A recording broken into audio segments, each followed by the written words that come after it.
So my name is Wesley McGrew, and to give you a little bit of background on why I might be giving this talk, I'm going to tell you a little bit about the different hats that I wear. So my day job currently is at Mississippi State University, where I've been for some time now, where I teach at the National Forensics Training Center. We develop course material and provide free training to anyone affiliated with law enforcement, also wounded veterans that are coming back from Iraq and Afghanistan, to give them skills that are needed to join the workforce in processing digital evidence and computer crime and child pornography and things like that. So in that aspect of my job, I write about forensics, I teach forensics, we experiment with forensics in our lab. We have a very nice lab in Starkville, Mississippi for this. But then after hours, whenever I go home and I kick up my feet in the home office, I break things. So I operate McGrewSecurity.com. I'm McGrew Security on Twitter, and one of my favorite things to do is to find vulnerabilities in things, break things, penetration testing, that sort of thing. So with this talk, I'm sort of being informed by both sides of those things and wanting to provide something for both the forensics geeks and the penetration testing geeks that are in here. So what inspired this talk was actually straight out of the DEFCON 19 call for papers. One of the first lines on the kind of talks that they were looking for is James Bond, man from U.N.C.L.E. type spy stuff, which is right up my alley. I love any kind of spy movie. I love any kind of heist movie. Basically anything where somebody steals something, I'm completely cool with that. Very entertaining stuff. So that really called out to me, and I'm really happy to see that there's a really huge spy versus spy theme to this conference. It's a lot of fun. So with that, I figured, okay, let's get sneaky with forensics and penetration testing, and that's what we're going to do right here in this talk. So to break it down, when we talk about covert post-exploitation forensics, by covert we mean without the suspect's knowledge or the subject's knowledge. Whoever the target of this forensics is, we want them to be able to just go about their business as normal without really knowing that we're going after them. So as we'll talk about here in a little bit, the whole idea with traditional forensics is somebody comes and takes your stuff. They kick down your door, they haul you off, and they take your stuff. With that, you're not going to continue your activities. You're not going to continue to steal things and SQL inject folks and stuff like that. So we want to be able to have the capability of performing forensics without the suspect knowing about it. So that brings up some interesting issues, which I'll discuss. By post-exploitation, we mean that to accomplish this covert goal, we want to do this after we've compromised the system remotely or by some local backdoor. Any way we can get a interpreter shell up and going works for this. And by forensics, for the folks who are not the forensics geeks in the audience, we are reconstructing data above and beyond what the subject anticipates. So the subject may be anybody from standard, barely computer literate user who's downloading and trading child pornography over peer-to-peer sites, all the way up to your elite hackers and stuff that take lots of operational security into account. But on the scale from the lowest to the highest skill, there's essentially misunderstandings there as to how data is stored, what's recoverable, what's really deleted and what's really gone, and what can be reconstructed after the fact by a good examiner. And it's all about layers of abstraction. So most computer users see files on their desktop, files in their documents, files in their downloads. They know that when they put something in a recycling bin, they realize they can probably still go and get that back until they empty out their recycling bin. But that's the level of abstraction that they're looking at for their system. And they're not shown anything else underneath that to reveal how this all really works and how it's all really implemented and why it's so darn fast to delete a 1 gig file. So as you get more skilled with this stuff, and especially if you're into forensics and follow it or practice it, you begin to realize that the way file systems are implemented is perhaps a bit different than how you see it and interact with it on a daily basis. So when you delete files, they may not necessarily be gone. When you format a file system, that data still might be there. So basically, by taking advantage of the subject's lack of knowledge of how everything works underneath there, we can pull back things that they thought that they had already gotten rid of. So with that, we've got the peanut butter and jelly sandwich here of forensics and penetration testing. And this is supposed to be something for both sides. So for the forensic side, we're introducing the aspect of being able to do this remotely and covertly without having to be on scene or without having to make the subject aware. And for the penetration testing side of things, we want to make this a tactic or a post-exploitation skill that can be leveraged to gather more information out of every system. So we want to be able to, for every system that we break into at a company, we want to be able to extract more data out of it, more personally identifiable information that may have previously been deleted, more information, old emails and things like that may get us into other systems. So on the forensics geek side of things, the implications of this is that we may run into a situation where it's no subject location, no problem. So for the guys that you see running around here with the Guy Fawkes masks on and things like that, they're like, good luck, I'm behind 7 proxies. Well, perhaps if you might want to be very careful about the things that you run from here on out and everything, because something like this may give you away. It may allow people to do forensics on your drives and everything without you knowing about it. This allows for surreptitious acquisition and analysis, and so the obvious question here is of privacy concerns and the legal ability for government, federal agents and local agents and state agents and things like that to perform this kind of analysis.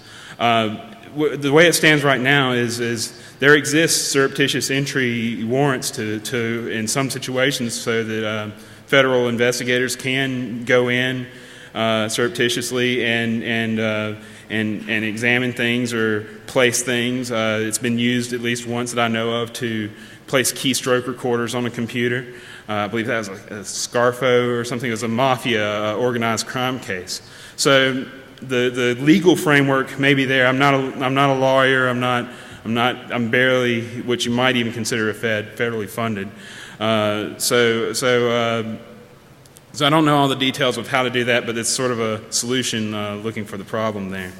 But the main thing for the forensics geeks for being able to perform forensics on these remote systems like this is that we can use these familiar tools. So if people go to long training events for things like FTK and Encase and things like that, either that or they're very familiar with Brian Carrier's work and they use Sleuth Kit. And there's no point in having, a new set of modules for doing post-exploitation forensics that doesn't work anything like the old ones. And it's best if we can just leverage all that old training. So we can use those familiar tools, Sleuth Kit, the commercial tools like FTK and Encase. There's a really good free tool that Access Data, who puts out a forensics toolkit, it publishes, called FTK Imager. It was originally intended as just a way to have a license-free program on a USB drive that can image drives for you so that you can take it out in the field or use it on as many computers you want. You don't have to worry about having your USB dongle for FTK with you. Well, it's actually kind of grown in capability and grown in capability. It turns out you can do some pretty cool stuff with just FTK Imager, and it's available free from their website, accessdata.com. On the other side of things, if you're a penetration testing geek, if you like to break things, or hey, maybe even if you're a criminal, who knows? We'll call it penetration testing.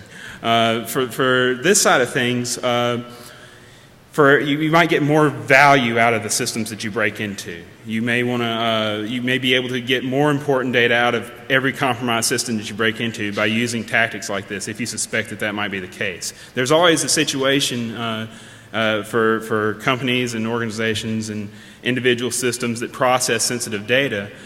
They may need it for a short period of time to verify something or to log it and send it off to some other location to encrypt it and back it up and everything like that. But there's always, the statement there that we don't keep that kind of data. We don't keep sensitive data on this particular system, or we don't keep this part of the data. We throw it out and everything, and we save the stuff that's not sensitive. Or we encrypt that and then back it up over here. So what this will allow you to do is we can take advantage of weaknesses in how they go about that process in order to recover remnants of that sensitive data that didn't get deleted quite as well as they thought it would. We may be able to find multiple revisions of files, old data, that sort of thing. Any kind of remnants of old source code or anything like that. Say if you built a program on a system, installed it, and then removed the source code from it, well, maybe we can go back and pull that back. A big thing that we cover in our forensics training center classes is the concept of data carving. If all else is lost, if a file's been deleted and all the file system metadata that points to it is gone, there's still a good chance that there are portions or even whole files out there that aren't even pointed to by the operating system. So by doing signature analysis with the headers, basically we know what sequence of bytes a JPEG header starts with, GIF images, Word documents, things like that. If we know that, then we can set up a tool to go through every 512 byte sector of that image file or disk and look for those old files that aren't being pointed to anymore.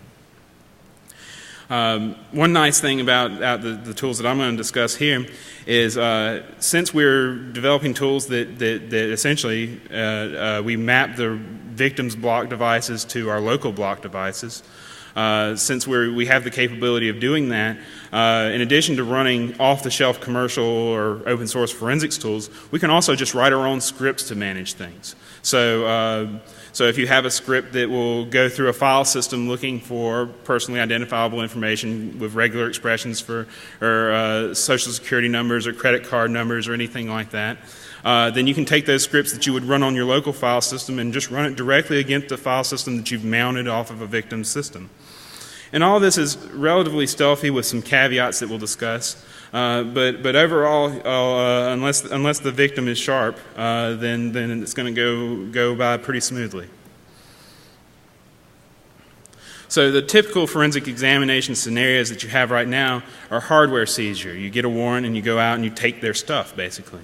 In commercial environments, in enterprise environments, you may have a situation where you have authorized software agents on the endpoint computer. So if I'm a forensic examiner, a forensic investigator for a large company that has hundreds of machines or thousands of machines, each of those machines may have an in-case agent or an F-response agent on it that allows me to connect to it remotely from my examiner workstation and do some of the same things that we're talking about here, where we're able to look at the block devices directly, recover files, basically perform examinations remotely. The difference in this is that we don't have to have that agent anymore. So remote forensics without having to have the agent, without having to have the click through or sign on user agreement saying, yes, I agree that I may be investigated at any point. Most forensic examinations, if they're not done by taking your stuff, then they're done on site. There are tools for forensic previews. Drives can be quickly hooked up via write blockers, and to allow for the examiner on site to see if there's enough evidence there to warrant taking it with you and going further with it. Sometimes consent is given by the subject, and law enforcement are really good about convincing people to give consent. So a lot of people consent to being searched on their digital evidence, and it can quickly be looked at there. But in all of these cases, the suspect or the subject is aware that they're being investigated. So here we have a situation where that may not necessarily be the case, and take that as you will as being informed. So with the covert remote forensics, we have an unaware subject. As long as it's a vulnerability in Metasploit or something that you can write a Metasploit module for to exploit this system, and it doesn't do crazy things to their desktop while it's doing it, which is the case with most of the stuff. It all works just perfectly fine. You're in, you get the Meterpreter shell. The Meterpreter shell itself has a very low footprint on the system. I'm not sure that it touches any files at all. It has a small memory footprint. It probably depends on the actual vulnerability being used as to the footprint. But in this case, if there's no known physical location, it's not a deal killer anymore. Usually, if you're going to get a warrant, you want to perform an investigation, a search and seizure, then you need to be able to say where that person is. But there may be situations where people are good at anonymizing themselves or coming in over or borrowed wireless and things like that, where you may not necessarily know where they physically are.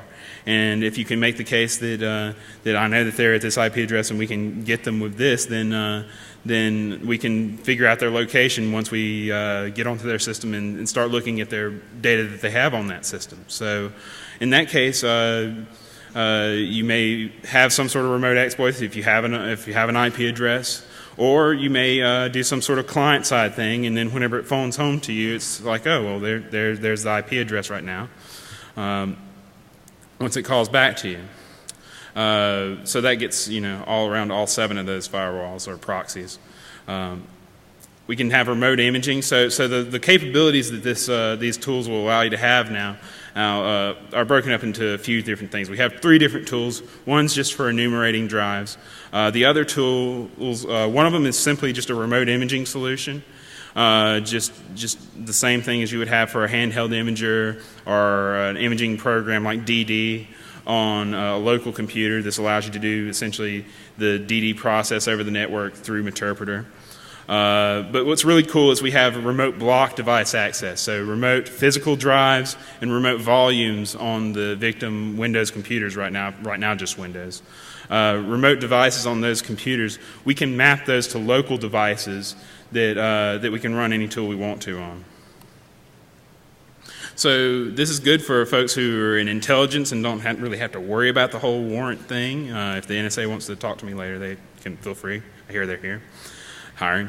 There's penetration testers that are trying to up their post-exploitation game. So if you're a penetration tester and you want to be able to branch out from your systems more, you want to be able to say in your report, we pulled out more data than you normally pull out, this can help you out here. As far as compliance goes, it could be that and I'm not very familiar with PCI and HIPAA and things like that, but if those standards, and other compliance standards, if those standards require the secure deletion of data, then these techniques will help you verify that. Because if you're simply looking at the file system through the normal Meterpreter, LS, and getting files and things like that, you're looking at that very high level of abstraction that keeps you from seeing whether or not something was securely deleted. So we can verify if things have been wiped or not. And finally, criminals can use this. Much like anything that's presented here, if crime is your thing, then that's the case. If you don't want crime being done against you, then this will inform you that maybe people might use it against you. So for the forensic side of things here, for the penetration testers, we at Mississippi State University we have semester-long classes in digital forensics. So we teach them all about file system forensic analysis. We use Brian Carrier's file system forensic analysis book as the textbook. And we cover them with them all the technical details of forensics. We talk to them about imaging and some of the legal aspects and things. We get law professors from Ole Miss to come help out with that. And it's a semester-long class. They have a project where they create cases, mock cases, based on a set of parameters we give them. And midway through the class, they swap up and investigate those cases. And then we usually have a mock trial at the end with real judges and attorneys, and we put them on the stand through cross-examination and all that. And it's a lot of fun. That's forensics on the long end scale of things. It's a semester-long class.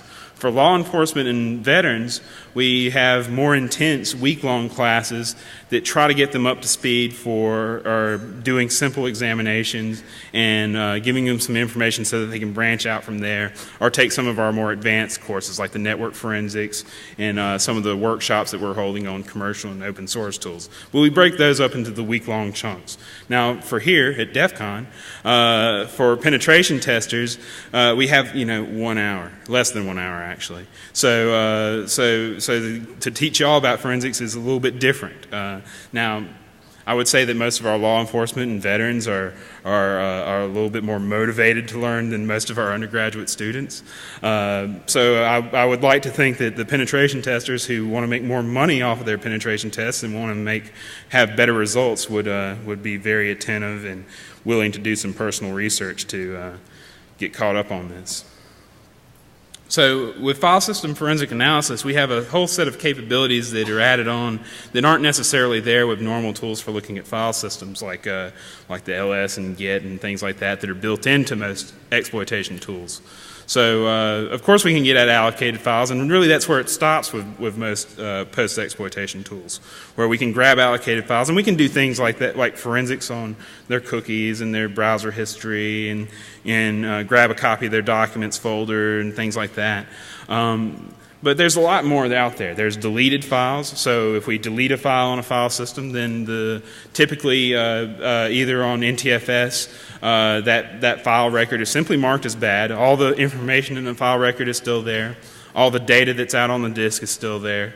If we delete a file on the FAT32 file systems, nowadays mostly used on USB drives and things like that, if we do that, then it simply changes the first character of the file name to mark it as being deleted.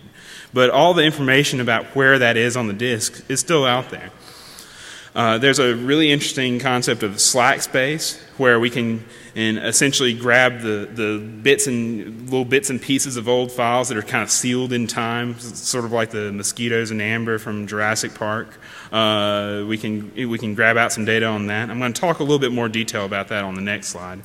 There's completely unallocated space, so eventually Windows may reuse one of those file records that was marked as deleted, as it will tend to do after some time, a surprisingly long time usually. But once that file record is reused, or the disk is reformatted, or there's a partial wipe or something like that, then the data of the file is perhaps still out there on the clusters in the sectors of the disk, and simply nothing's pointing to it. So we're down to data carving. We look for it by signatures, frequency analysis, that sort of thing. And most people have a misunderstanding about the differences between deleting and formatting and wiping.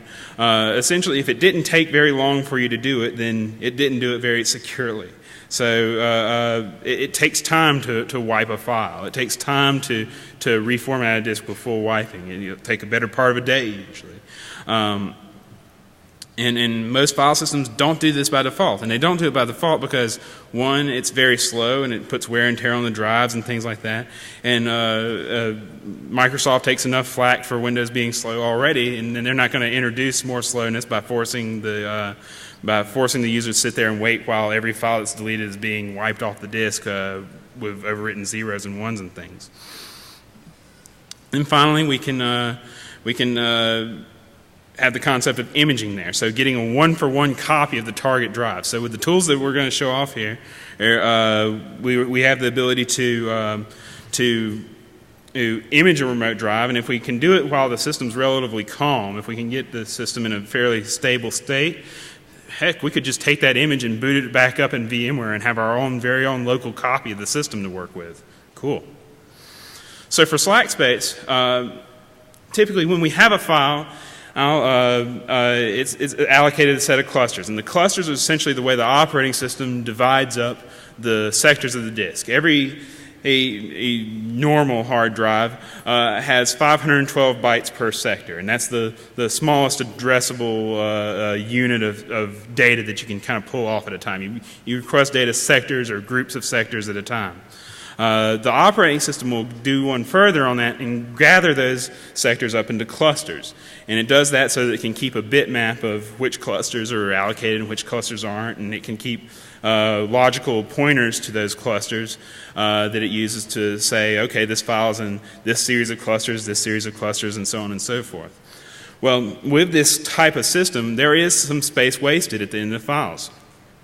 If you have a file that does not end on a cluster boundary, then the rest of that cluster is wasted essentially. It's sitting there. It doesn't.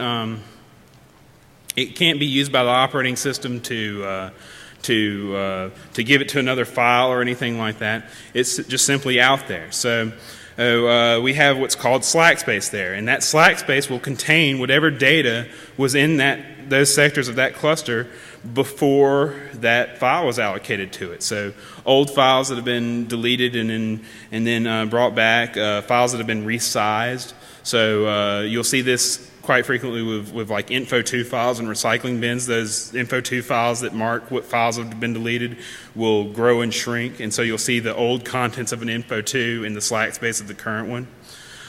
In this case, we have two different kinds of slack here.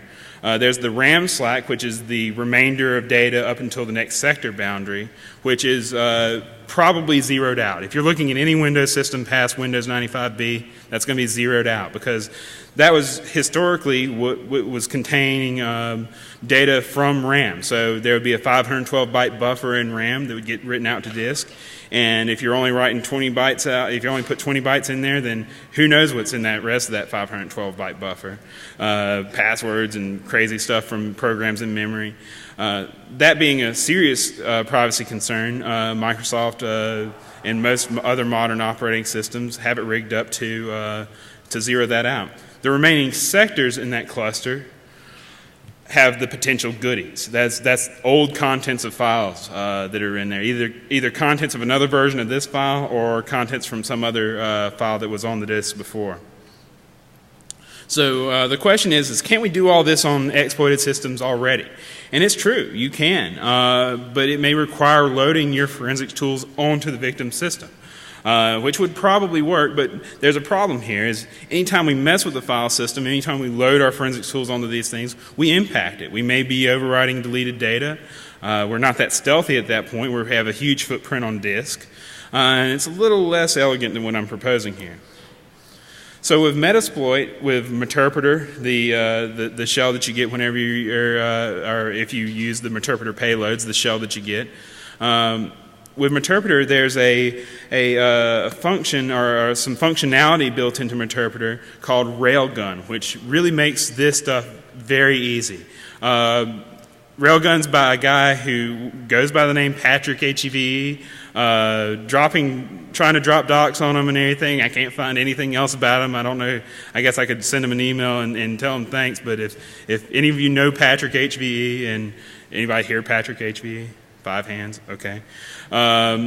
So if you're out there, massive thanks for making this dead easy. So Patrick HEVE has an extension from Interpreter Ruby, and basically on your local attacker post-exploitation scripts or post modules, you can make Windows API calls to the victim's host and get your data right back in your the return values right back in your local Ruby script. So basically, we can make all sorts of arbitrary Windows API calls locally and just have the results just piped right back to us.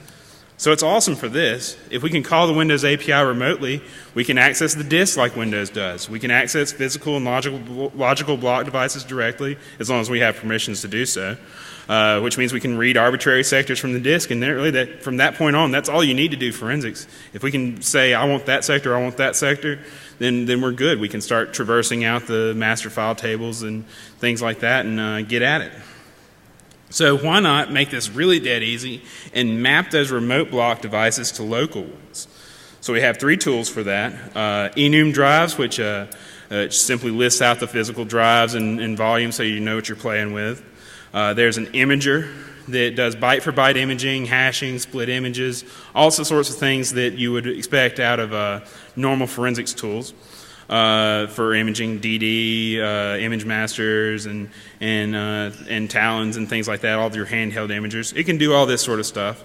But the coolest part of this is nbdserver.rb. Now, all of this stuff should be in the Metasploit SVN right now.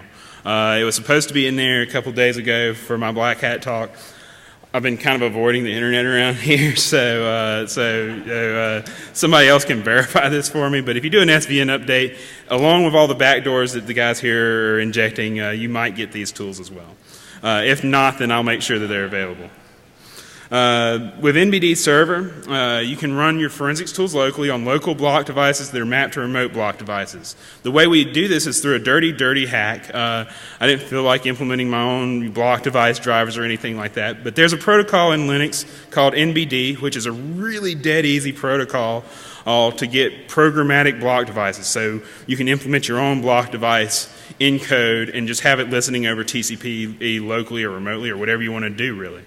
So with NBD, we can map these things to local block devices that we can then do reading with. And the way this code works, the way that it works as distributed, there's only read-only access. So essentially, we're write blocking too. So we have a minimal impact on the host. So now we can have direct access with open source tools in Linux.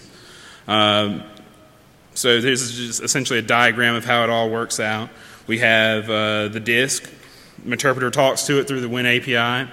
Metasploit talks to Interpreter, and locally we have Railgun making those Railgun calls through the Windows API. We map dev NBD0 through NBD to that disk on the target, and we run our forensics tools on it. And this works good for Linux tools because as NBD is supported in Linux and everything, and so this is good for Sleuth Kit and all, but for Windows, I was kind of stumped. I was like, well, I'm going to have to write a Windows block device driver or something like that to get this working in there. And then a couple of weeks ago, preparing my slides for this talk and everything, I came up with a good stupid protocol trick to get this working in Windows very well. And that stupid protocol trick is to use iSCSI. So iSCSI is a little bit more complex of a protocol for block devices, but as it turns out, if I get an NBD block device in Linux, I can then map that as an iSCSI target in Linux and then have a Windows machine connect to that and treat it as a block device. So we have this stupid protocol trick where we're going over iSCSI, NBD, Interpreter, Windows API, and straight back from there to the disk.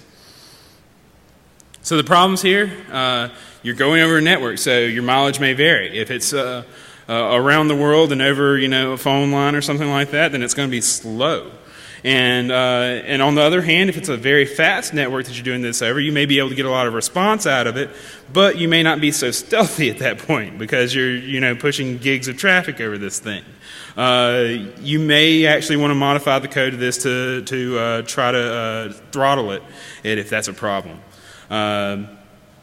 On this, it's possible that there's a good, cleaner cross-platform implementation of this. Maybe instead of using NBD directly in Ruby, we make our own Ruby iSCSI target that we can use. How hard could it be? For the conclusions for this, if you're a pen tester, go out there and wring some more data out of the systems that you break into. If you're a criminal, get caught. But from this, we can build capability for forensic examiners and penetration testers, and we can encourage people to use more secure wiping for their data. And from that, now we're going to roll into our demos real quick, right here. We're going to see how much of this we can get through. We're going to see if all three of my VMs will behave. If not, then I'll just go back to the ferret. All right. You'll have to forgive me. I have some notes here on exactly how my demo goes. To introduce you to the actors in this demo, we have our victim over here running an unpatched Windows XP Service Pack 3. I'm not on the wireless network right now, so don't even try. This thing is vulnerable to probably who knows how many things in Metasploit. We have our attacker here. Get out of my way, forensics machine. We have our attacker here running Metasploit, which we're going to point at this thing. Metasploit here was updated 18 days ago. Metasploit 4 is out. I didn't want to update on here for fear of breaking my demo. And over here we have a forensics machine running Windows 7. We have Access Data FTK Imager on. So the first thing I'm going to do is I'm going to make sure that my victim didn't hop IP addresses on me. And we should be good. Yep, still sitting there right where I left it, thankfully. No lol sec images up on it or anything. That's good. All right, so we're going to use, one of my favorite exploits of all time. You ever have a favorite exploit that, just always works? MS08067, that's the one right there. All right. And we're going to set our payload. Let's zoom in a bit here. Oops. Windows, Interpreter, bind TCP. The tab completion sometimes takes a little while. All right, so we set our payload up. We're going to set our remote host. oops, .93.155, right where I left it. And we're going to hit it. And big surprise, not quite 0 day, and we have success. All right, so we're in. Now, any vulnerability would work for this. Any exploit. If you got some 0 day to drop into Metasploit, feel free. Substitute is necessary. I'm keeping all my 0 day. So for this, we're going to run some of these post modules here. We're going to run the, oops. Run post Windows gather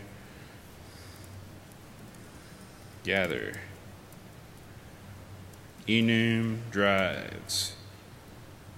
And that's going to list out the one physical drive that's on that VM, a 40 gig physical drive, as well as the logical drives that are there. So if that drive is partitioned out into multiple drive letters, then it tells us about it. It also tells us the disks that are inserted. That's actually, I think, the DEFCON CD that's in the DVD drive there. And now we map it to a block device. So we run the NBD server, and we tell it we want the C drive. So now for this, we have the backslashes Windows style. You can do that in the interpreter shell, but you have to escape them. The forward slashes work just as well, and you don't have to escape them. So much easier to do that. So now we have an NBD server listening, and over here we can take a look at we can connect to that NBD server. So we run NBD client, localhost, running on port 10,005, and we want to map it to dev NBD 0. So we've got that mapped, and now we can just take a look at it very quickly and verify that we are indeed looking at an NTFS disk here. So there's your partition boot record. And for my next trick, we're going to mount that device directly. So now we can mount read-only that device to a little mount point that I have here for my victim. And it takes it a moment to do that. So a lot of the stuff that you're doing with the remote forensics like this isn't the fastest stuff in the world. It's not nearly as responsive as working over a normal SATA cable. Some things take longer than others. This mount command took a while and tried to embarrass me during my Black Hat talk. But with that, we can go into our victim and go into his documents and settings. Victim is his username even. He wasn't holding out very high hopes. We can go to his desktop folder, and there is a document full of personally identifiable information. We can, how do I know that? There you go. And if you're, wanting to take cell phone pictures and stuff, don't bother. It's all from fakenamegenerator.com. All right, so now we can run tools all on this device as well, so we can unmount that now. We can run forensic tools like NTFS delete, undelete, which is, normally you'd want to use something like Sleuth Kit for this, but this is kind of built in and quick and easy. So we can undelete any, let's delete something first. See if it'll work. Actually, let's just try undeleting CSVs. I did delete a CSV that was on here, and we'll see if it finds it. If it doesn't, we'll just move on.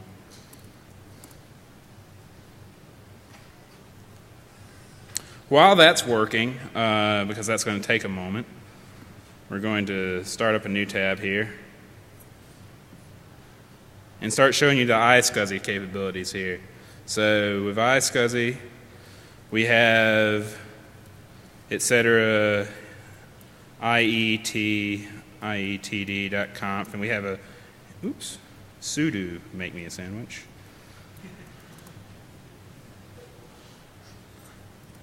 Attacker.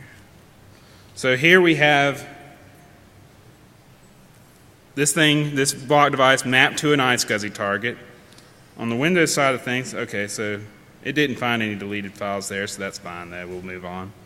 On the Windows side of things, we can load up the iSCSI initiator, which is a buggy piece of crap, but it does work.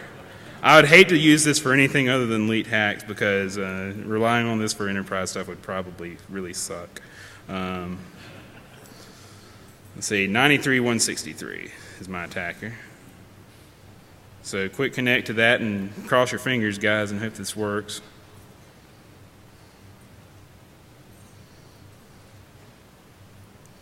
Ooh. Oh, I need to start the iSCSI service. That would help. Init.d, iSCSI, start. All right, now we should be cooking with gas. 168.93.163.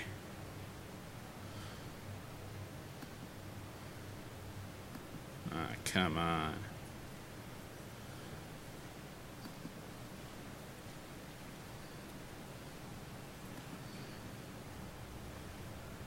Connection failed. Let's start that up again. We'll give it one more chance here and then we'll call it a wash. Make sure my IP address hasn't hopped over here. Oh, 164, you little bastard. Sneaky, just a moving target there. So here we are, we're connected. So now we have a block device that we can use an FTK imager or any of your favorite forensics tools at this point.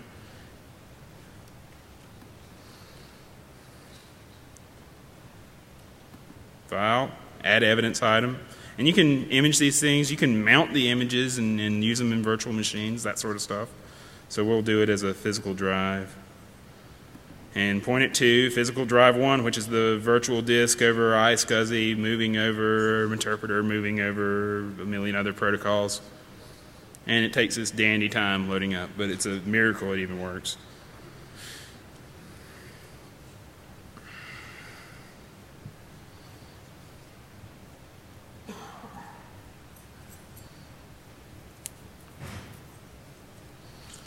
And so speed improvements to this would be beneficial. We might implement some not chaining iSCSI and NBD would probably help matters. Oh, good. FTK imager not responding now. Oh, here it comes back. Just had to take its time. So now we have the physical drive here.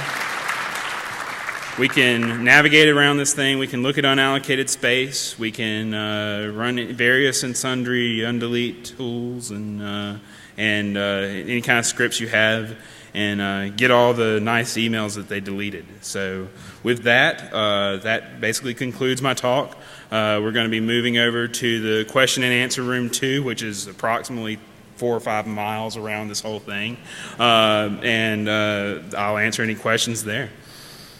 Thank you.